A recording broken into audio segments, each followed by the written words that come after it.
Bonjour et merci de nous retrouver pour la Foi prise au mot, votre rendez-vous de formation chrétienne. Cette semaine, nous poursuivons notre série de carême sur les femmes et le christianisme en évoquant les grandes intellectuelles et plus généralement en évoquant les perspectives mises en place par l'arrivée des femmes dans le champ intellectuel. La question va vous paraître naïve, mais elle ne l'est pas tant que cela. Est-ce que les femmes font la même exégèse, la même théologie ou la même pastorale que les hommes? Pour le savoir, retrouvons mes deux invités. Lauriane Savoie, bonsoir. Bonjour. Vous êtes historienne, vous êtes docteur en théologie, vous êtes aussi collaboratrice scientifique à la faculté de théologie de l'Université de Genève. C'est une faculté protestante. Et puis Laurence Coste, bonjour. Bonsoir. Vous êtes médecin pédiatre, vous êtes membre des éditions Johannes Verlag, qui édite en français les ouvrages de Hans Urs von Balthasar et surtout de celle qui va être un peu notre héroïne, Adrienne von Speer. Alors peut-être d'un mot, qui est Adrienne von Speer ?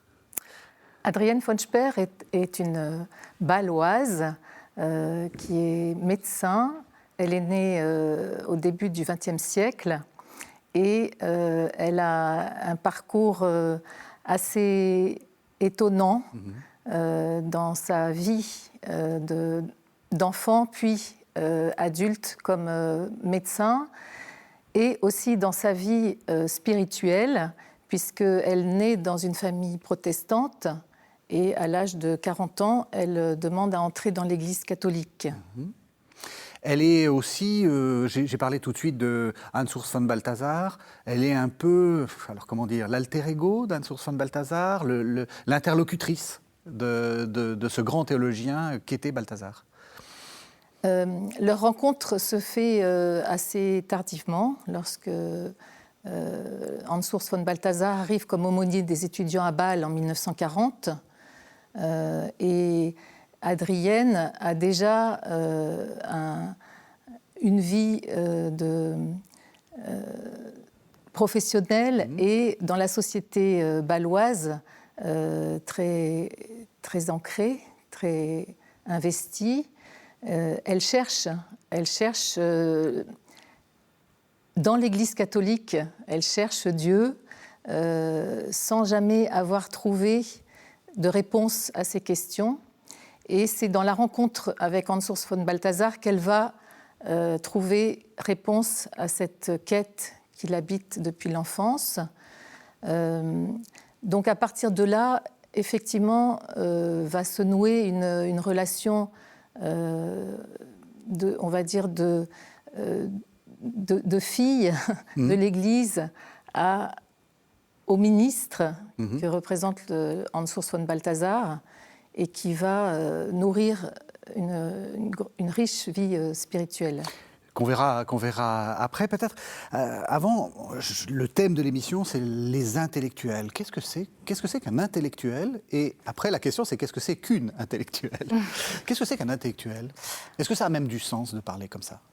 Je pense que oui, qu'un intellectuel ou une intellectuelle, c'est quelqu'un qui s'est beaucoup formé. Et aujourd'hui, c'est quelqu'un qui a étudié à l'université. Et ce dont il faut se rappeler aujourd'hui, c'est qu'en fait, pendant très longtemps, les femmes n'ont pas eu accès aux études universitaires. Donc c'est quelque chose qui date de la deuxième partie du XIXe siècle, l'arrivée des femmes dans les universités. Mais plutôt au XXe siècle, en fait, au début du XXe siècle, c'était assez exceptionnel pendant la deuxième moitié du XIXe. Et donc, c'est vraiment à partir du XXe siècle que de plus en plus de femmes sont entrées en fait, dans toutes les facultés universitaires et puis se sont formées de manière poussée dans toutes les disciplines. Et voilà qu'on a eu les premières femmes médecins, les premières théologiennes. Et donc que les intellectuels n'étaient plus seulement des exceptions, des femmes dans des milieux favorisés qui avaient pu être formées avec des précepteurs ou en autodidacte. Donc parce qu'il y avait évidemment aussi des femmes intellectuelles avant le 19e siècle, mais c'était des femmes assez exceptionnelles dans un milieu très, très particulier. aussi des femmes religieuses qui pouvaient se consacrer à l'étude de la Bible en ce qui concerne la théologie. Mais au XXe siècle, voilà, c'est quelque chose qui s'ouvre beaucoup, qui se démocratise, les études universitaires. Et là, on trouve des femmes qui se forment et de plus en plus d'intellectuels dans tous les champs, y compris dans la théologie. Et c'est un changement très, très important qui a eu lieu au cours du XXe siècle. Est-ce que c'est un combat pour Adrienne, ça? Parce qu'elle est médecin. Alors c'est vrai que les médecins, paradoxalement, parce que c'est un milieu quand même assez conservateur, enfin vous pouvez me détromper, les femmes ont souvent été, ont été plutôt médecins, surtout dans les domaines qui vous concernent, les domaines de la pédiatrie, etc. Donc est-ce que c'était un combat pour Adrienne von Speer? Le combat pour Adrienne se situe plus au niveau du décalage qu'elle vit entre ce qu'elle ressent, ce vers quoi elle se sent attirée, et la réalité. Sa santé est assez médiocre, on va dire, dans sa première jeunesse, et elle va être obligée de s'affirmer dans son désir de devenir médecin, pas tellement parce qu'elle est une femme, mais surtout parce que son milieu familial ne va pas l'encourager dans le sens où elle est trop faible, trop malade, et alors elle doit combattre effectivement cette hostilité pour son projet. Je ne pense pas qu'on puisse classer Adrienne non plus comme une intellectuelle au sens où elle n'a pas fait des études, on va dire, de théologie, mais c'est plus une intelligence plus profonde qui lui est communiquée dans la prière, dans la vie avec Dieu.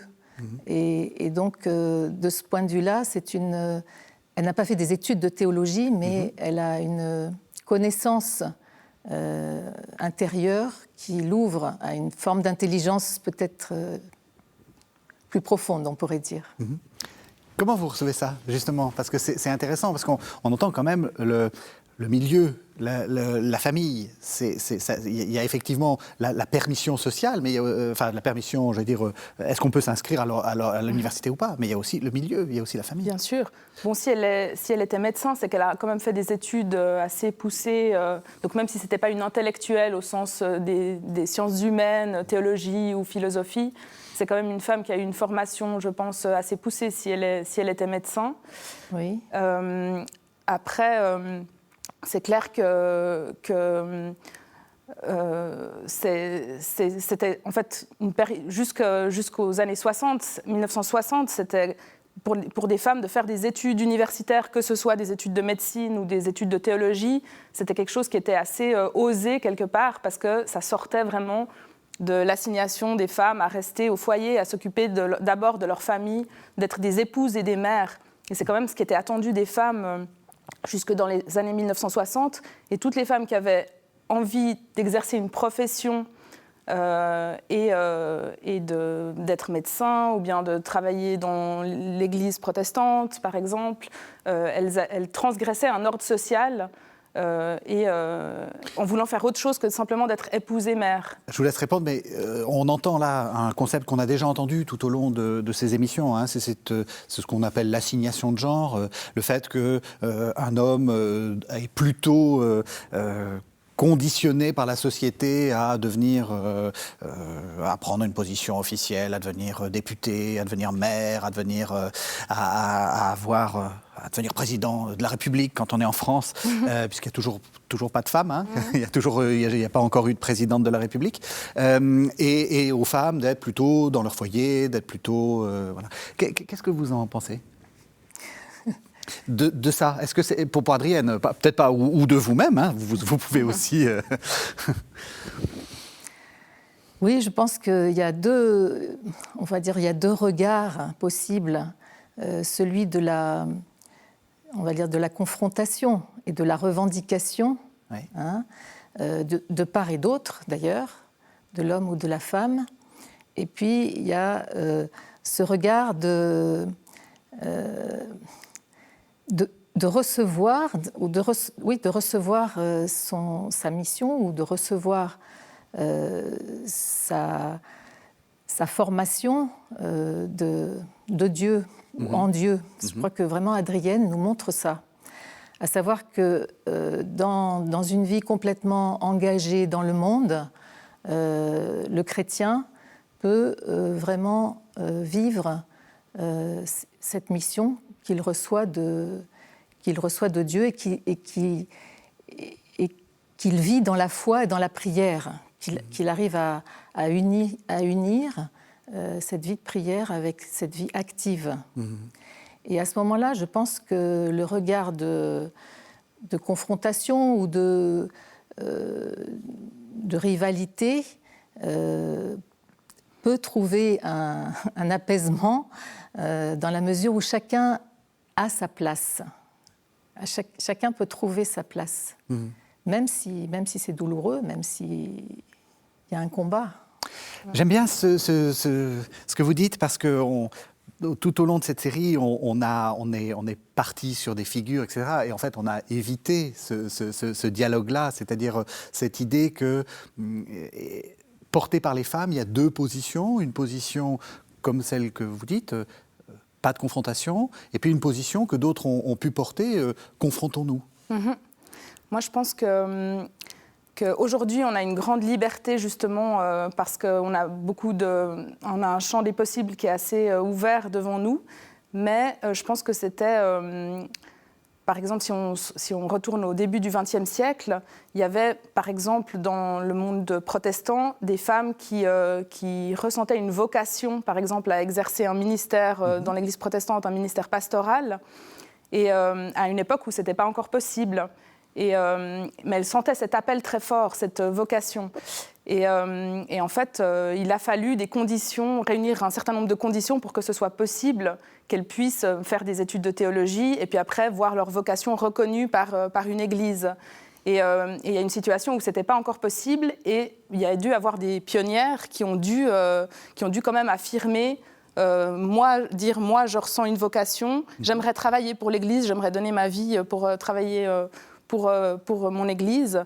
Et en fait, ça a poussé les églises protestantes à se positionner, à discuter de cette question-là en synode, et puis à ouvrir petit à petit les ministères, notamment le ministère pastoral, aux femmes.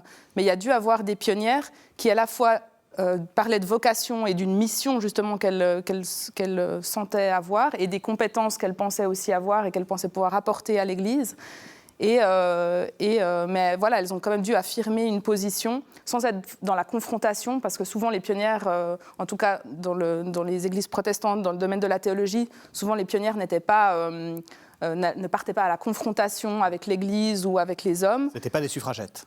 C'était pas des suffragettes, quoique, certaines oui, mais disons c'était pas ça. La première chose qui était mise en avant, c'était pas des militantes, mais c'était des femmes qui avaient une vocation, qui voulaient étudier la théologie, qui voulaient œuvrer dans l'Église. Donc je trouve ça assez beau de voir qu'elles pouvaient concilier les deux choses, une vocation et puis une grande loyauté quelque part vis-à-vis de l'Église, ce sentiment de vouloir contribuer à la mission de l'Église. Et en même temps, le fait de faire bouger quand même la théologie, les structures, pour que ça puisse devenir possible. Je vous propose qu'on entende la voix d'Adrienne von Speyer.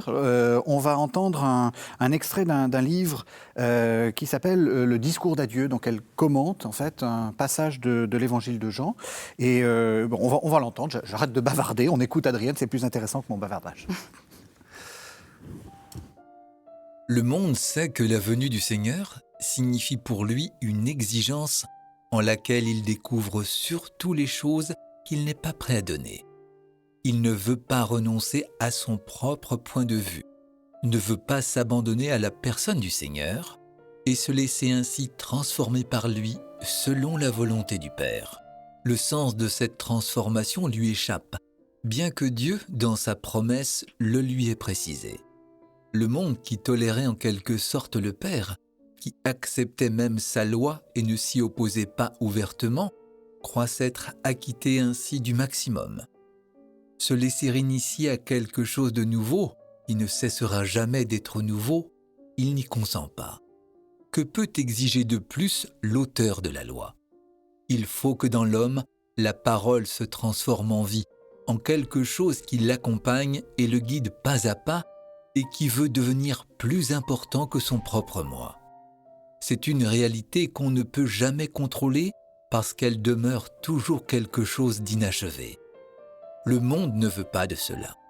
Il veut être et rester ce qu'il est, sans se laisser transformer de cette manière dangereuse et incontrôlable. Alors, il y a deux questions que j'ai envie de vous poser. La première, vous avez défendu l'idée que ça n'est pas une intellectuelle. Alors, peut-être, mais en même temps, c'est complexe. C'est une pensée complexe. Oui, tout à fait. C'est une contemplation de la parole de Dieu, déjà dans le texte et dans les commentaires qu'elle en fait, et dans ce qu'elle vit, dans ce qu'elle met en pratique dans sa vie quotidienne. Donc c'est complexe. Le père Balthazar dit à propos d'Adrienne et de son caractère que c'est très difficile de ne pas envisager chez elle en permanence des tensions et des polarités, tellement il y a de paradoxes, c'est-à-dire qu'on peut, à propos d'elle, dire une chose et puis voir arriver son contraire. Et je pense que, particulièrement dans le commentaire de l'évangile de Saint Jean, on voit combien il y a cette tension entre le monde et le divin, et comment Adrienne reçoit dans la contemplation cette possibilité d'être à l'articulation de cette transformation du monde. Et c'est ça, et c'est ma deuxième question.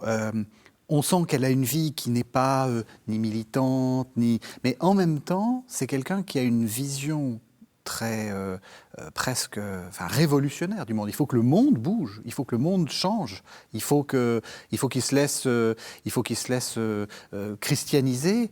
Et la caractéristique du christianisme, c'est il n'y a ni l'homme ni la femme. Oui, c'est vrai. Chez Adrienne, il y a une espèce d'effervescence, on va dire, de vitalité incroyable depuis sa jeunesse. Elle sent que la vie est plus que ce qu'elle voit, et c'est ce qui l'ouvre à la vie en Dieu. Dieu est plus grand.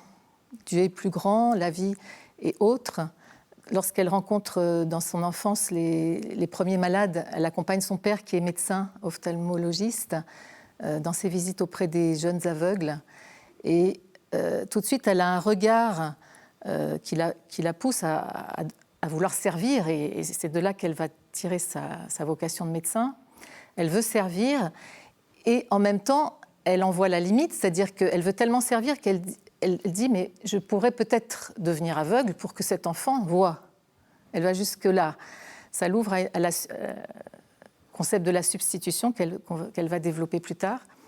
C'est-à-dire qu'elle voit que humainement, il y a des limites, mais qu'en Dieu, tout est possible. Et c'est à partir de là aussi ça va nourrir toute sa relation à Dieu. Et dans la transformation du monde, il y a un peu cette idée qu'en Dieu, c'est possible. Qu'est-ce que Dieu nous montre au monde et qui peut rendre possible?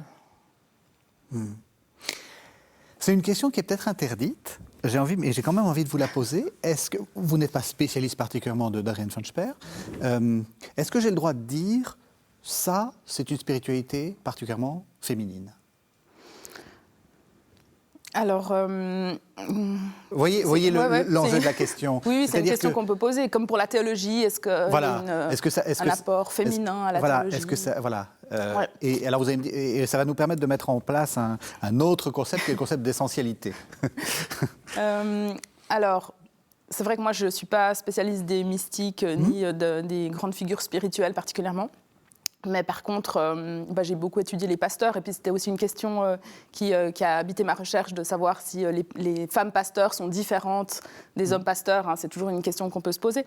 Et moi, selon mes recherches à moi, et puis aussi les entretiens que j'ai pu faire avec des pasteurs, je ne peux pas dire qu'il y a une manière féminine d'être pasteur et une manière masculine d'être pasteur, parce qu'il y a autant de manières d'être pasteur que d'individus. Et moi, je ne peux pas tellement aller du côté d'un discours qui dirait que le féminin, par exemple la douceur, l'empathie, ce sont des qualités féminines qui relèvent plutôt de la sphère des femmes. C'est des qualités qui sont plus valorisées chez les femmes dès la petite enfance. Parce qu'il y a des qualités qu'on encourage chez les petites filles et d'autres qu'on encourage chez les petits garçons. Donc il y a des différences dans la socialisation. Mais après, dans la spiritualité ou la théologie, je pense qu'il y a une grande diversité et une singularité de chaque expérience. C'est ça qu'on appelle l'essentialisme, hein, c'est de dire les femmes sont, les hommes sont. Voilà. Donc les femmes sont douces, maternelles, gentilles, les hommes sont intelligents, violents et, je ne sais pas... Courageux. Courageux, Ouais. voilà. Ouais. Qui aurait une sorte d'absolu. Et vous dites... C'est aussi des qualités que dans l'éducation, dans le rapport social, on encourage chez des individus qui pourraient développer autre chose. Une femme pourrait être colérique. Tout à fait, et autoritaire. Et autoritaire. Absolument, ouais.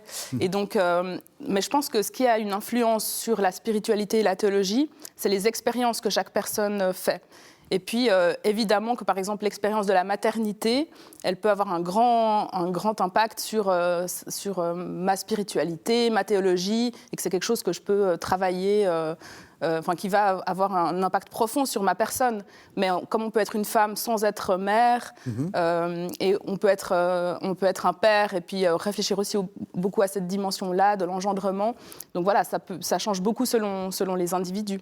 Mais nos expériences vraiment ont un impact évidemment très très profond sur notre propre spiritualité et notre théologie. Vous êtes pédiatre. Qu'est-ce que vous en pensez ? Oui, tout à fait. Là aussi, je pense qu'il y a, comme vous le dites très justement, un impact de l'expérience humaine, des relations humaines sur notre personnalité. Et à travers Adrienne, je pourrais dire aussi qu'il y a cette maternité ou cette paternité spirituelle qui va nous imprimer aussi profondément ce regard. Adrienne a été épouse, mère, sans avoir eu elle-même des enfants. Elle a élevé les enfants de son premier mari qui était veuf. Et elle a un regard très lumineux sur la maternité de Marie. Marie comme mère. C'est un des points qui la décevait dans l'Église protestante, de ne pas avoir concrètement cette relation mère-enfant dans l'Église, relation qu'elle trouve dans Marie, qu'elle développe aussi beaucoup. Également, je pense, dans la figure du ministère masculin dans l'Église catholique, cette déclinaison, on va dire, de l'obéissance dans la Trinité, l'obéissance en Dieu, entre le Père et le Fils, qui se réalise par l'incarnation dans l'Église, et que Marie, qui incarne cette unité de l'obéissance et de l'amour, a besoin de cette figure masculine du ministère pour exercer l'obéissance. Et donc, on voit dans cette figure ministérielle la paternité. Voilà, donc il y a toute cette mise en place du rôle de chacun dans, finalement, les fonctions maternelles et paternelles spirituellement aussi. Quel est votre regard là-dessus ? Parce que ce que je trouve très intéressant, c'est que on voit à la fois la beauté extrême de ce discours et aussi ses dangers, parce que ça met, et on l'a vu dans l'Église catholique malheureusement il y a pas très longtemps, ça met l'homme aussi dans une position dominante qui n'est pas un problème s'il est totalement, l'expression même ou s'il est en obéissance lui-même par rapport à Dieu. Mais dès qu'on a un tout petit peu de flottement par rapport à ça, la tentation, c'est de s'affirmer tout seul, quoi. Donc, comment est-ce que vous voyez les choses ? Alors moi, je pense que l'Église, elle a besoin de tous ses membres pour fonctionner correctement. Ouais, ouais. Et puis je pense que pendant très longtemps, l'Église chrétienne, disons, a vraiment relégué les femmes à une position vraiment de fidèles, mais assez passive, disons. Et je pense qu'en fait, elle a tout à gagner. Et les églises protestantes, dans une large mesure, l'ont fait au cours du XXe siècle. Elle a tout à gagner à, disons, ouvrir toutes les fonctions aux femmes pour contribuer, en fait, à l'annonce de l'Évangile, de la bonne nouvelle et à la mission de l'Église. Et je pense qu'une Église, disons, se prive de beaucoup de vocations et de compétences en ne permettant pas aux femmes de pouvoir répondre à leur vocation quand elles en ont une et puis contribuer à tous les échelons. Et je pense que le problème, c'est quand effectivement les décisions se prennent uniquement entre hommes, parce que en fait, les femmes ont les capacités de contribuer en fait, au gouvernement. On le voit aussi en politique. Et puis... elles ont vraiment aussi des compétences à apporter. Donc je pense que c'est important de considérer l'Église comme un corps dont on a besoin de tous les membres pour fonctionner correctement. Mais c'est un apprentissage qui prend du temps et toutes les Églises ne sont pas au même point dans cette réflexion-là. Tout à fait, tout à fait. On dit, Adrienne, c'est une mystique. Est-ce que c'est vrai ? Je pense qu'elle n'aurait pas aimé se dénommer ou se désigner comme mystique elle-même. Mais c'est vrai qu'elle a un rapport, comme je l'ai dit tout à l'heure, elle a cette faculté de montrer comment c'est possible de vivre sur Terre une relation au ciel et une mission qui vient du ciel. Et ça lui ouvre, en fait, cette ouverture qu'elle vit, lui ouvre un panorama absolument magnifique et gigantesque sur l'au-delà, en fait. Il n'y a pas de frontière entre ici-bas et l'au-delà. Donc, de ce point de vue-là, oui, il y a une vie mystique intense. Cette vie mystique, elle est présentée à travers des livres. Elle est aussi elle sous-tend une partie des œuvres du père Balthazar. Oui. C'est-à-dire qu'ils étaient en dialogue. Ils étaient en dialogue. Oui. Pourquoi c'est pas elle qui a écrit les bons livres de théologie que Balthazar a écrits? Alors, elle n'a pas pris la plume pour écrire elle-même. Dans ce sens, elle n'est pas une théologienne, elle n'a pas écrit des développements, des synthèses ou des traités. En revanche, comme je le disais tout à l'heure, elle a reçu beaucoup de grâces, de révélations, c'est-à-dire que pour elle, la théologie, ce n'était pas des idées sur la révélation ou des idées sur ce que Dieu peut ou ne peut, aurait pu faire, mais partir toujours d'un fait concret, de ce qui existe, et d'en chercher le sens, partir de la révélation et y trouver l'ouverture à Dieu. Avec cette idée très importante qu'on retrouve là aussi chez une femme, Thérèse de Lisieux, ça se passe dans le quotidien. Il faut pas partir dans une sorte... vous savez, au XVIIe siècle, mystique, ça voulait dire compliqué. Oui. C'est tout à fait le contraire chez elle. Oui. On part de... Tout à fait. Elle a beaucoup mis en valeur... Donc, elle a traduit elle-même Histoire d'une âme de la petite Thérèse. Elle a beaucoup aimé cette petite voix qui est décrite chez Sainte Thérèse. Elle a aussi critiqué le côté... retour sur soi de Thérèse, sans la juger elle-même, mais par exemple lorsqu'elle dit que le confesseur de Thérèse lui a dit un jour qu'elle n'avait jamais commis de péché mortel. Et là, Adrienne met une limite en disant mais c'est quelque chose dont Thérèse n'aurait pas dû parler, déjà. Ça fait partie du secret intime, de l'intimité avec Dieu, dont on ne doit pas bavarder. Ça, c'est aussi très important chez Adrienne, que la lumière va sur Dieu et pas sur elle, pas sur la personne elle-même.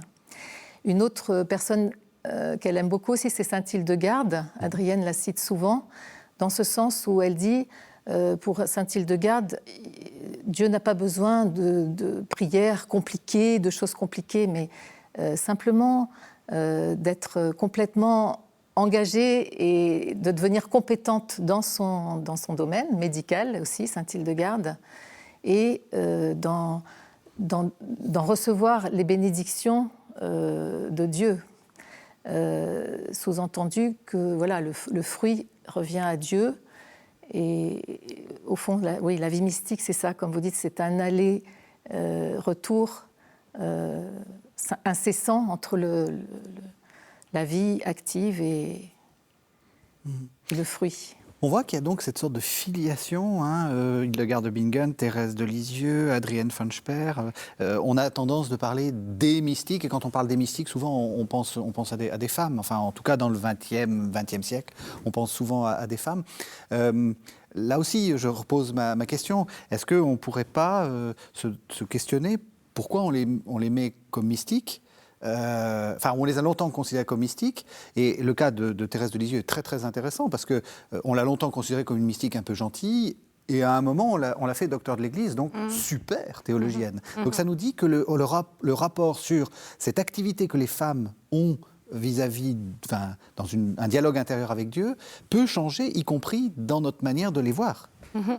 C'est vrai que du coup ça nous montre aussi qu'on a eu de la difficulté pendant longtemps justement à concevoir des femmes comme des intellectuelles. Donc effectivement, on mettait en avant leur piété ou justement leur rapport en tant que mystique. Mais en fait, c'était aussi des femmes qui apportaient quelque chose au champ intellectuel. Mais c'était un champ qui était considéré comme tellement masculin que ça paraissait difficilement concevable que les femmes aient aussi une pierre à apporter à cet édifice-là de la théologie en tant que discipline intellectuelle et universitaire. Et alors pour aller dans ce sens-là, je vais vous proposer un deuxième texte. Alors il s'agit d'une théologienne, Elisabeth Schussler-Fiorenza, qui est une des fondatrices des études féministes, et ça va peut-être aller dans le sens que vous développiez. Qu'est-ce que ça apporte? Est-ce que ça change quelque chose à la théologie? Je vous propose qu'on écoute ce qu'elle dit, et puis on va en discuter. Si le christianisme prêche un Dieu d'amour qui libère chaque personne pour lui offrir de nouvelles possibilités et la faire devenir disciple, alors nous devons parler de ce Dieu en termes non patriarcaux et non sexistes. Le langage sur Dieu, s'il est enraciné dans une foi vivante et une communauté vivante, peut évoluer et évolue effectivement. Le culte de Marie dans l'Église catholique nous offre une tradition de langage théologique qui parle de la réalité divine avec des termes et des symboles féminins. Cette tradition englobe le mythe et les symboles de la religion des déesses et démontre que le langage et les symboles féminins ont une transparence vers Dieu. Ce n'est que si nous parlons de Dieu en termes masculins et féminins que notre langage au sujet de Dieu deviendra véritablement analogique. Cependant, ce langage féminin matriarcal ne doit pas être absolutisé si nous ne voulons pas être la proie d'une compréhension sexiste inversée de Dieu.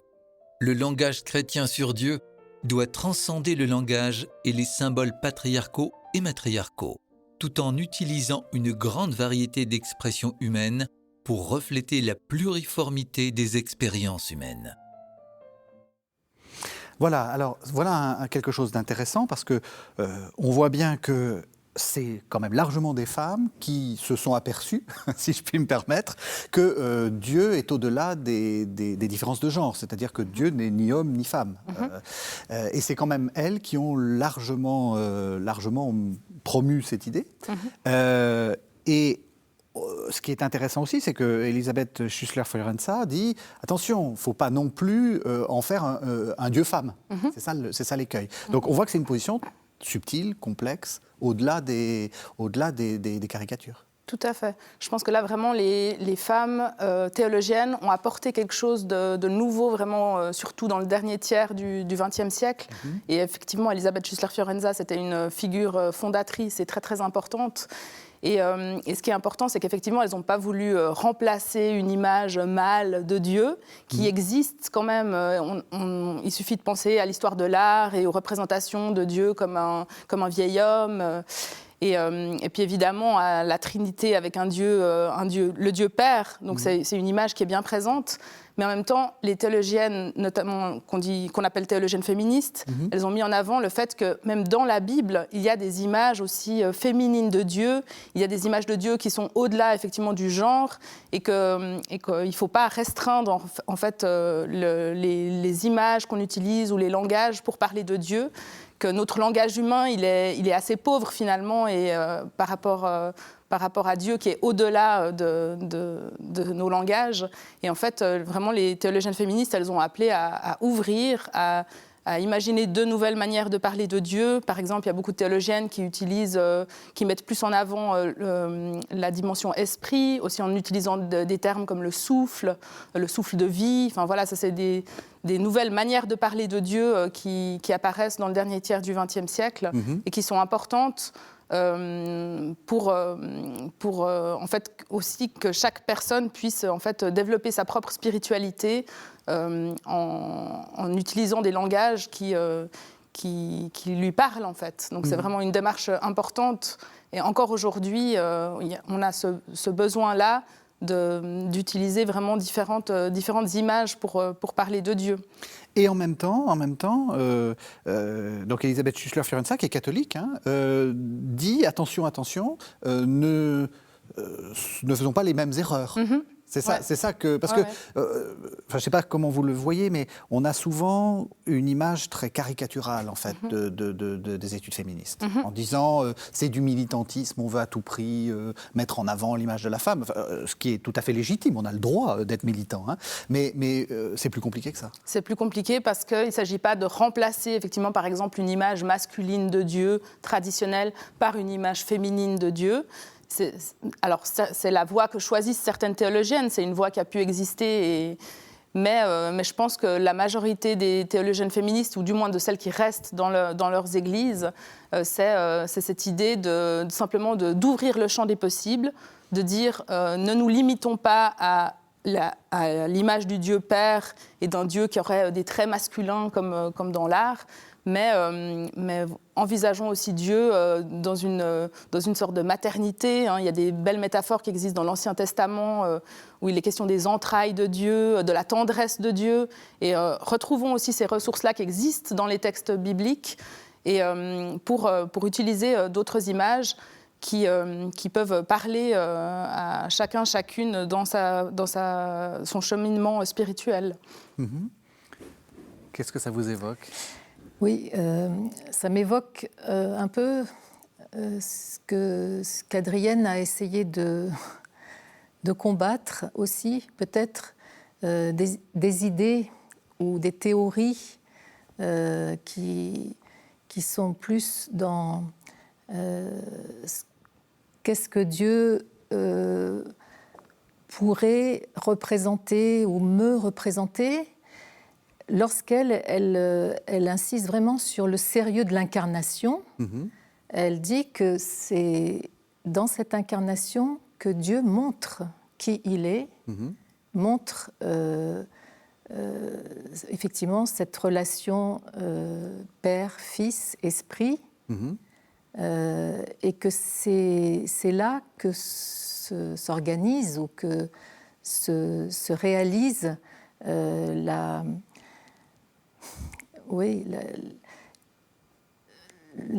l'institution ou la place de chacun dans l'Église.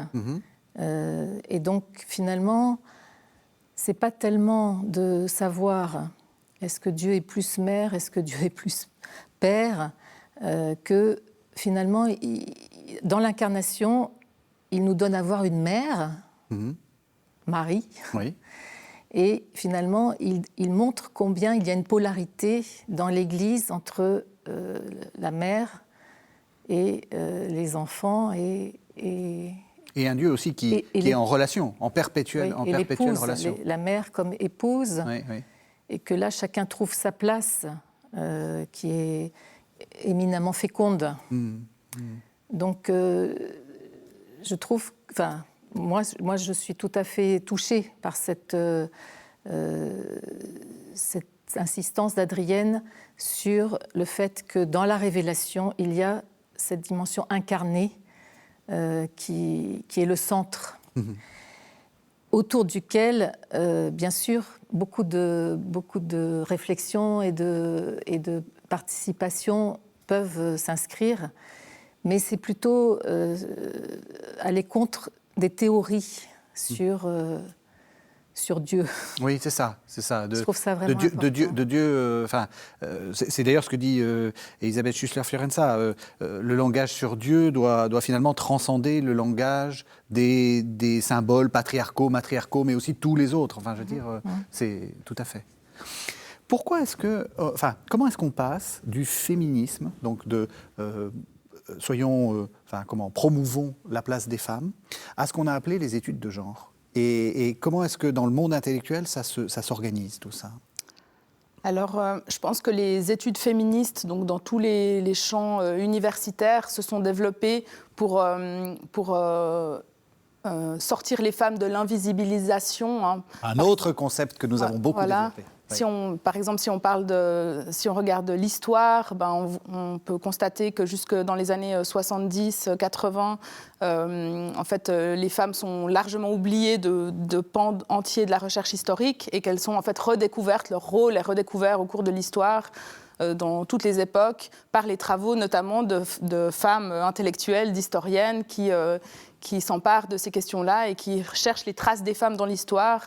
Donc voilà, ça c'est une approche féministe de toutes sortes de disciplines de sciences sociales. C'est le fait d'aller rechercher les femmes et puis de valoriser cet aspect-là, et avec un engagement intellectuel important. Et puis l'arrivée des études de genre, donc dans un va-et-vient d'influences anglo-saxonnes, germaniques, avec une fécondité vraiment des recherches et puis de la traversée de l'Atlantique notamment. Les études de genre, c'est un intérêt non seulement pour les femmes, pour sortir les femmes de l'invisibilité, mais pour étudier les relations aussi entre les femmes et les hommes, donc voir comment ces relations se construisent, quels sont les rapports entre les hommes et les femmes, donc à toutes les époques, dans toutes les sphères, et puis comment on construit justement la féminité, la masculinité. Donc c'est un intérêt au-delà simplement des femmes, mais vraiment pour comment se construisent socialement les hommes, les femmes, ce qu'on attend des hommes, ce qu'on attend des femmes, quelle est justement leur assignation aux hommes et aux femmes, et puis leur rapport. Donc je pense que vraiment les études de genre, c'est cet intérêt un peu plus global qu'elles ont apporté. Qui n'est pas forcément un aspect militant. C'est une manière c'est un outil intellectuel. Ouais. Je dis ça parce qu'on on a souvent l'idée, l'étude de genre, ça veut dire une série de... C'est un outil intellectuel. Il y a une très grande variété, en fait, dans les études de genre. Justement, il n'y a pas une théorie du genre qui serait une manière de penser spécifique et militante. Il y a une très grande variété interne. Il y a des personnes qui travaillent dans toutes les disciplines et simplement qui sont attentives à ces dimensions de qu'est-ce que ça signifie d'être femme, d'être homme dans tel aspect, quel impact ça a sur la vie des gens, sur ce qui est attendu d'eux et d'elles. Et voilà, mais il y a une grande variété interne aux études de genre. Mais il ne faut pas nier non plus la dimension militante qui a pu être à leur origine et puis qui les caractérise encore dans une large mesure, mais sans que ce soit une seule manière de penser, d'être d'être militante. Il y a aussi toutes sortes de conceptions du féminisme aujourd'hui, mais aussi des études de genre. Le fait que dans votre association, là, les éditions Johannes Verlag, on est publié, cherché à publier, Adrienne. Est-ce que ça ne dit pas ça aussi, que le regard est en train de changer ? Avant, on publiait du Balthazar. Hein. On a beaucoup publié du Balthazar. Oui, je me rappelle quand je faisais mes études, on me disait le grand théologien c'est Balthazar, et puis il a eu quelques conversations avec cette dame. Oui, on peut espérer que, comme vous dites, il y a un signe de cet apport d'Adrienne très important chez Balthazar. Lui-même a commencé par publier Adrienne. Oui. Donc vraiment, c'est pas lui qui a cherché à occulter Adrienne. Au contraire, il a toujours dit que sa théologie devait beaucoup à la contemplation d'Adrienne. Alors, on n'est pas à la fin de l'émission, et d'habitude, je montre les livres à la fin de l'émission, mais c'est l'occasion de montrer le livre que vous nous avez apporté, effectivement. Donc, c'est Danshus von Balthasar, premier regard sur Adrienne von Speyer. C'est les fameuses éditions Jean, Johannes. Voilà, donc qu'est-ce que c'est que ce livre ? Donc, c'est un livre que le père Balthasar a lui-même rédigé en rassemblant plusieurs parties. Une première partie très biographique d'Adrienne, une deuxième partie où il l'a fait parler elle-même de son chemin et de sa vie spirituelle notamment, et puis une dernière partie où il y a plusieurs prières d'Adrienne, prières du ciel et prières de la terre, qui sont comme une illustration de sa vie. Je pense que, oui, le père Balthasar a toujours revendiqué sa théologie comme appartenant vraiment à l'intuition d'Adrienne, ce qui n'a pas toujours été bien reçu. Et comme vous le dites justement, il y a peut-être un nouveau regard sur cette réalité aussi. Oui. Est-ce qu'il faut porter un nouveau regard sur les ministères, puisque c'est votre thèse de théologie, Laurent Savia ? Alors, oui, les ministères, en fait, ils ont été profondément remis en question au cours du XXe siècle. Et en fait, dans les églises protestantes, il y a eu une révolution avec l'arrivée des femmes, justement, dans tous les ministères dans les églises protestantes. Qu'est-ce que ça a changé ? En fait, c'est votre thèse, hein ? Ouais. Qu'est-ce que ça a changé ? En fait, ça a permis d'accueillir les vocations de l'autre moitié de l'Église, c'est-à-dire de nombreuses femmes qui étaient intéressées par la théologie et puis par l'annonce de l'Évangile en tant que pasteur. Et donc, ça a permis à de nombreuses femmes de prêcher dans les églises, d'animer le catéchisme, des groupes d'études bibliques, et puis donc d'apporter leurs compétences et leur vocation dans l'Église. Donc ça a apporté beaucoup de diversité, en fait, je dirais, dans les églises protestantes.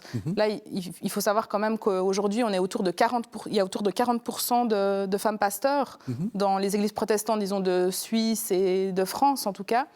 Et donc, c'est quand même une évolution énorme entre aucune femme pasteur au début du XXe siècle et puis à peu près 40% aujourd'hui.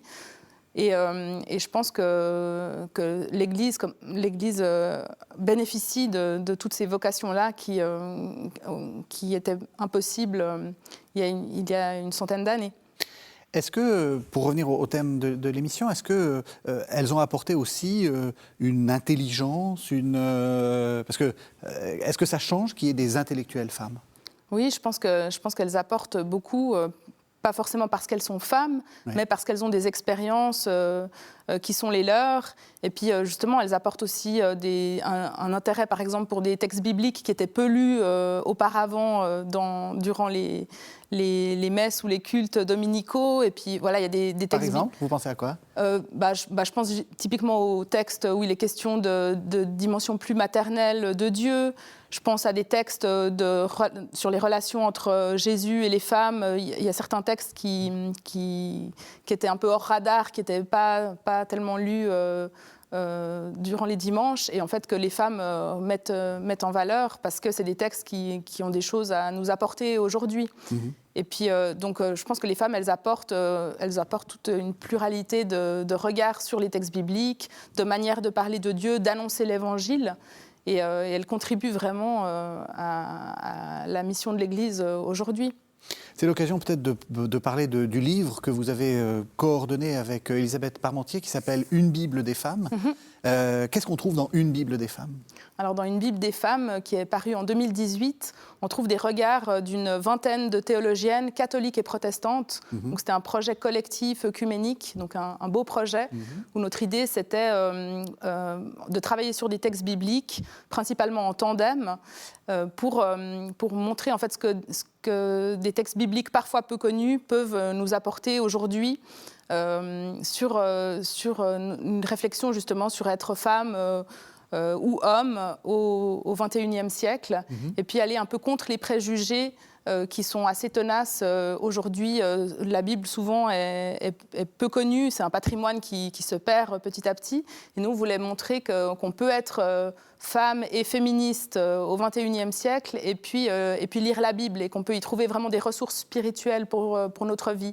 Et c'est ça qu'on a voulu mettre en valeur en faisant mieux connaître l'apport des théologiennes féministes, mais aussi des théologiens qui ont beaucoup travaillé ces dernières décennies, notamment sur les textes qui parlent des femmes dans la Bible, mettre en valeur toutes ces recherches des dernières décennies et pour voir ce que ça peut nous apporter aujourd'hui. Et il y a eu depuis une Bible des hommes. Oui. Qui réfléchit aux masculinités dans la Bible.